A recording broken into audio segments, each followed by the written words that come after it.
Hello good morning students. तो आज की इस वीडियो में आपका करने जा रहे हैं कक्षा छठी की पुस्तक वसंत में पाठ नंबर 10 झांसी की रानी कविता है। तो इस कविता को लिखा है यानी कि कवित्री इनकी है सुभद्रा कुमारी चौहान और इन्होंने यही संदेश इसमें दिया है झांसी की रानी लक्ष्मीबाई की वीरता एवं देश प्रेम की महिमा का गान इन्होंने इस कविता में किया है। तो स्टूडेंट्स, तो अपन ये कविता करने जा रहे हैं। तो सुभद्रा कुमारी चौहान क्या थी? ये एक देश प्रेमी थी। जितने भी इन्होंने कविताएं लिखी हैं वो देश प्रेम के बारे में लिखी हैं, देशभक्ति की ही कविताएं लिखी हैं, ओजस्वी कविताएं लिखी हैं जिसको पढ़ के पूरा जोश हमारे में पैदा होता है। तो आइए पढ़ के देखते हैं इनकी कविता झांसी की रानी। देखिए, ये जब लिखी गई थी जब अंग्रेजों का यहाँ पर राज था और उन्होंने 1857 में उनके विरुद्ध तलवारें उठा ली थी, तब ये क्या है कविता लिखी गई थी। कविता कहती है, सिंहासन हिल उठे राजवंशों ने भ्रिकुटी तानी थी, बूढ़े भारत में भी आई फिर से नई जवानी थी, गुमी हुई आजादी की कीमत सबने पहचानी थी, दूर फिरंगी को करने की सबने मन में ठानी थी। कवित्री यहाँ पे कहती है कि जब अंग्रेजों का यहाँ पर राज था और जब उनको भी थोड़ा सा ये महसूस हुआ, राजाओं जो यहाँ के जो राजा थे, देशी राजा थे, उनको भी यहाँ पे ये महसूस हुआ कि हम क्यों गुलामी की जंजीरों में अकड़े हुए हैं। तो उनके भी क्या है, उनके मन में भी हलचल पैदा हो गई, उनके सिंहासन हिल गए। और जब उन्होंने राजवंशों का मतलब उन राजाओं ने भ्रिकुटी का मतलब अपने भ्रिकुटी तान ली थी, पूरे अपने पूरे गुस्से में आ गए थे, पूरे गुस्से में आ गए थे अंग्रेजों के विरुद्ध में, फिरंगियों के विरुद्ध में।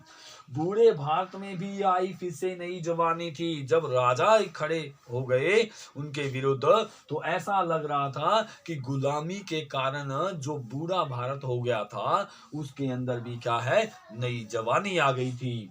गुमी हुई आजादी की कीमत सबने पहचानी थी। ऐसा लग रहा था कि आजादी थी पहले भारत के पास और वो गुम हो गई थी और उसकी कीमत राजाओं ने पहचान ली थी। हर एक हाथ में हर एक मनुष्य के हाथ में क्या है, तलवार आ गई थी।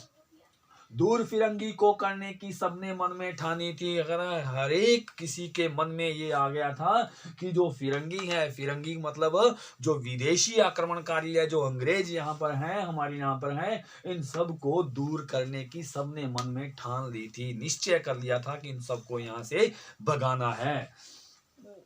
चमक उठी सन 57 में वह तलवार पुरानी थी, बुंदेले हर बोलों के मुंह से सुनी कहानी थी, खूब लड़ी मर्दानी वह तो झांसी वाली रानी थी।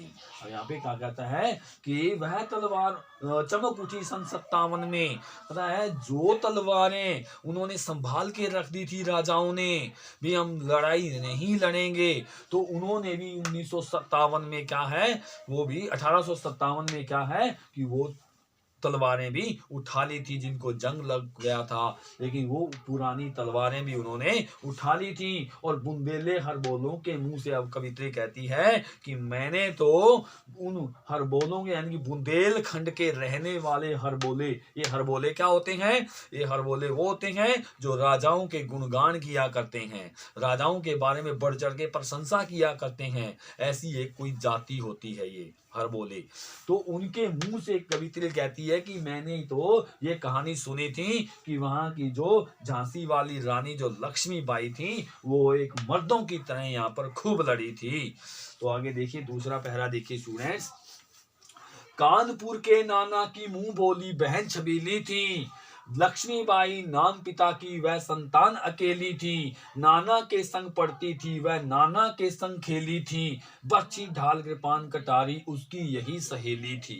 देखिए यहाँ पे पूरा जोश भर दिया है कि जो लक्ष्मीबाई है वो कानपुर के जो नाना थे, नाना साहब, जो नाना साहब के नाम से जाने जाते थे, कानपुर के, जो जिनके हाथ में कमान थी युद्ध की।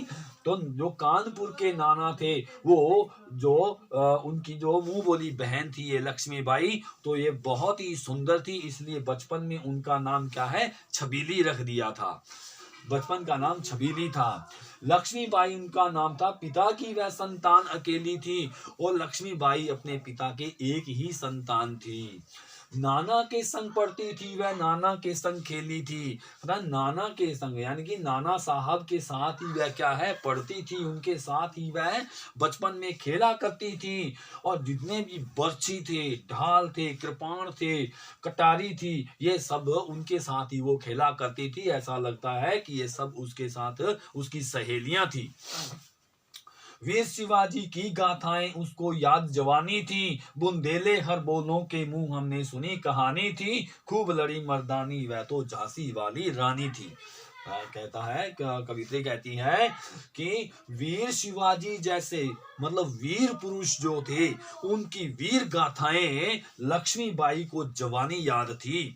और कवित्री कहती है कि मैंने तो बुंदेलखंड के हर बोलों के मुंह से एक लक्ष्मीबाई के बारे में सुना था कि वह तो मर्दों की तरह अंग्रेजों के सामने खूब लड़ी थी। तीसरा पैरा देखिए, लक्ष्मी थी या दुर्गा थी वह स्वयं वीरता का अवतार, देख देख मराठे पुलकित होते उसकी तलवार के वार, नकली युद्ध व्यू की रचना और खेलना खूब शिकार, सैन्य घेरना दुर्ग तोड़ना ये थे उसके प्रिय खिलवाड़। अब देखिए यहाँ उसकी बचपन की विशेषताएं हैं लक्ष्मीबाई की। कहता है लक्ष्मी थी या दुर्गा थी वह संवीरता का अवतार। कवित्री कहती है कि जो लक्ष्मीबाई थी वो स्वयं एक वीरता का अवतार थी। क्या वह लक्ष्मीबाई भी थी, दुर्गा की तरह भी लगती थी वो।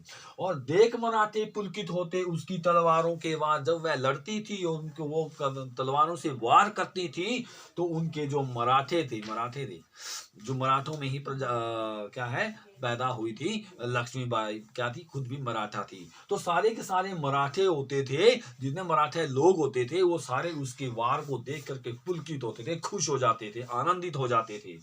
नकली युद्ध व्यू की रचना और खेलना खूब शिकार, यानी कि जब वह बचपन में थी तो वह नकली युद्ध की व्यू रचना किया करती थी, जो नकली युद्ध लड़ा करती थी भी कैसे दूसरे दुश्मनों को घेर के लड़ना है, किस योजनाएं, व्यू का मतलब होता है योजनाएं बनाना, और खेलना खूब शिकार, बचपन में भी क्या है वह खूब शिकार खेला करती थी।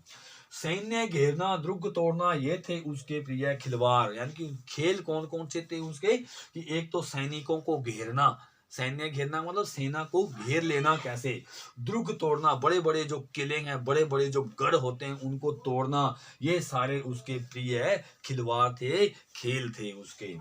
महाराष्ट्र कुल देवी उसकी भी आराध्य भवानी थी, बुंदेले हर बोलों के मुंह हमने सुनी कहानी थी, खूब लड़ी मर्दानी वह तो झांसी वाली रानी थी।